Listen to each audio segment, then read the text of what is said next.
Olá! A Câmara e o Senado brasileiros estão se reunindo virtualmente para tratar de providências relacionadas à pandemia do coronavírus. O Parlamento do Mercosul está fazendo a mesma coisa. Quem vai nos contar um pouco sobre esse trabalho dos parlamentares do Mercosul é o vice-presidente brasileiro do Parlamento, deputado Celso Russomano, do Republicanos de São Paulo. Como vai, deputado? Como vai, Cláudia? Prazer falar com você e com todos os nossos telespectadores. Deputado, quais são as principais questões que o Parlamento do Mercosul está tendo que enfrentar com relação à pandemia? Bom, os problemas são os problemas que o Brasil está vivendo, né?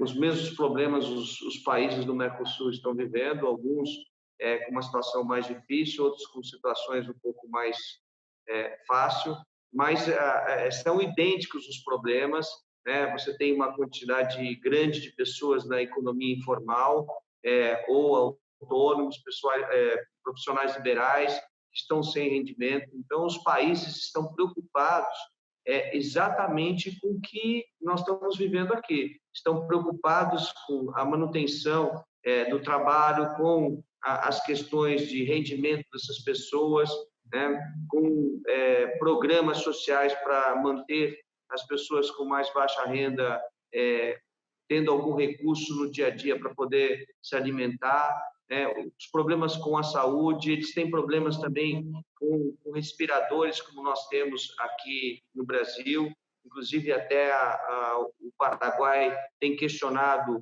né, o Brasil por não estar exportando respiradores, mas nós não temos nem para a gente aqui. Como é que a gente vai fazer para exportar para o Paraguai? Então, as dificuldades são as mesmas, mas a gente está tentando fazer com que as regiões fronteiriças tenhamos políticas parecidas para atender a população dos dois países. Então, nós temos situações com o Paraguai, situações com a Argentina, situações com o Uruguai, são as mesmas situações, e estamos tentando fazer políticas transfronteiriças nas mesmas condições, dando atendimento para tanto um lado quanto o outro. Deputado, uma dificuldade que acontece é o trânsito entre esses países, que normalmente é bastante facilitado pelo Mercosul. Como é que está funcionando essa questão do tráfego de pessoas, né, entre os países no período da pandemia?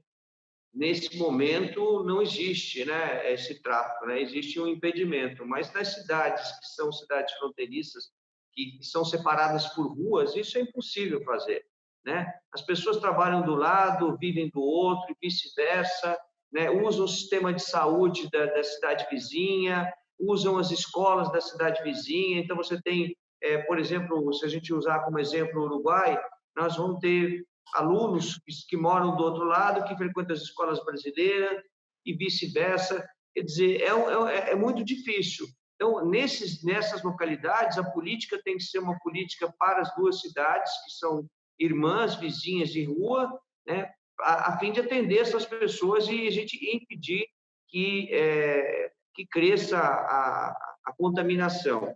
Inclusive, existem alguns países que vêm pedindo para o Brasil para voltar a autorizar as compras nesses países, porque eles estão com muita dificuldade. Você pega países que vivem das compras feitas pelos brasileiros de produtos importados de uma maneira geral, e eles estão sem rendimento nenhum, estão com muita dificuldade de manter a sua população, né? De manter o serviço de saúde, de manter a segurança pública, enfim, os serviços públicos.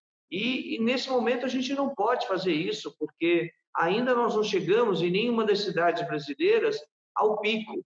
E nós temos que tomar muito cuidado com isso, porque eu sempre digo, se você ultrapassar a linha, né, horizontal, onde você tem o teto aqui, com todos os atendimentos, com as UTIs, com as internações, e essa subida ultrapassar essa linha aqui, nós não vamos ter como atender mais as pessoas. Nós temos que manter a subida abaixo da linha, que é o limite de atendimento do serviço de saúde brasileiro. E nós temos que agregar a isso ainda os países vizinhos que têm menos condição financeira que o Brasil. Deputado, e como é que fica a questão dos imigrantes? Existem pessoas que estão nesse período de dificuldade financeira nos diversos países, querendo inclusive voltar para casa, para os seus países. Existe algum tipo de ajuda para que isso aconteça? O parlamento pode colaborar para isso? Então, o parlamento tem se reunido, Cláudia, inclusive as comissões também do parlamento têm se reunido e fazendo o que nós estamos fazendo agora, através de aplicativos, para achar caminhos e orientar também os governos dos países, a fim de que a gente ache soluções, mas essa vinda e ida de brasileiros do Mercosul, a gente não tem tido problemas com isso. A gente tem tido problemas com os brasileiros que estão em outros países. Nós temos ainda uma quantidade enorme de brasileiros na Europa, na Ásia, no Oriente, e que precisam voltar para o Brasil, e o Ministério das Relações Exteriores, apesar de estar fazendo tudo que pode para que isso aconteça, ainda não conseguiu repatriar todos os brasileiros que querem voltar. No Mercosul é muito fácil, porque você atravessa de um país para o outro mesmo de forma terrestre, então as pessoas têm voltado, têm sido repatriadas, e tem aqueles que têm família do outro lado, já resolvem ficar por lá, ou trazer a família junto. O que a gente vê, de fato, e que a gente está acompanhando, é que cada um está dando o seu jeitinho para conseguir se ultrapassar essa situação do Covid-19. E a questão da Venezuela, né, de refugiados que vieram em grande quantidade para o Brasil? Existe a tentativa deles de voltarem, eles permanecem na região, principalmente de Roraima? Como é que está se lidando com isso? Esses refugiados que já estão aqui espalhados pelo território brasileiro, eles não têm intenção nenhuma de voltar, eles não querem voltar, eles dizem que a situação na Venezuela é muito ruim, que já faltava emprego antes da pandemia, agora a situação se agravou, né? Eles querem continuar no Brasil, eles não querem ser repatriados. O que nós temos eram brasileiros que estavam nas regiões fronteiriças também com a Venezuela, que já retornaram, na sua maioria, para o Brasil. Deputado, e que tipo de ação conjunta o parlamento está discutindo? O senhor disse que tem tentativa de, nas regiões fronteiriças especialmente, ter políticas parecidas, né, para cuidar dessas regiões e das cidades. O senhor quer destacar algum tipo de política que esteja sendo discutida na área de saúde ou de economia e que esteja em conjunto, seja sendo formulada? Porque tem desafios muito grandes agora e para o futuro, né, para a retomada das condições econômicas em seguida. O que nós estamos pedindo são reuniões, né, o sistema via internet, com as autoridades, né? Então, os ministérios da saúde dos outros países com o nosso Ministério da Saúde, na área de trabalho também, nós temos comissão de saúde, comissão de trabalho, comissão de relações internacionais, comissões de segurança pública. Essas comissões todas estão se reunindo, fazendo sugestões aos governos dos países integrantes do Mercosul, a fim de que a gente consiga determinadas políticas, inclusive de manutenção das pessoas de baixa renda, né?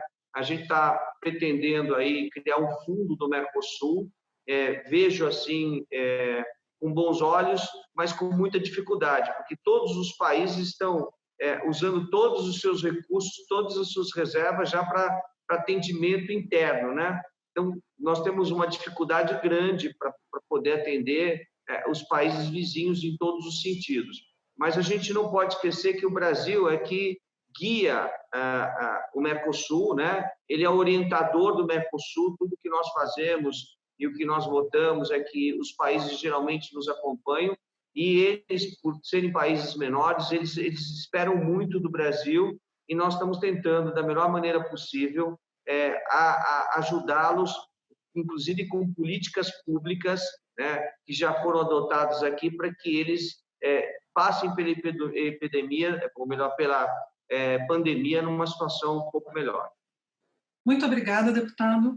Nós falamos com o deputado Celso Russomano, do Republicanos de São Paulo, que é vice-presidente pelo Brasil do Parlamento do Mercosul. Até a próxima.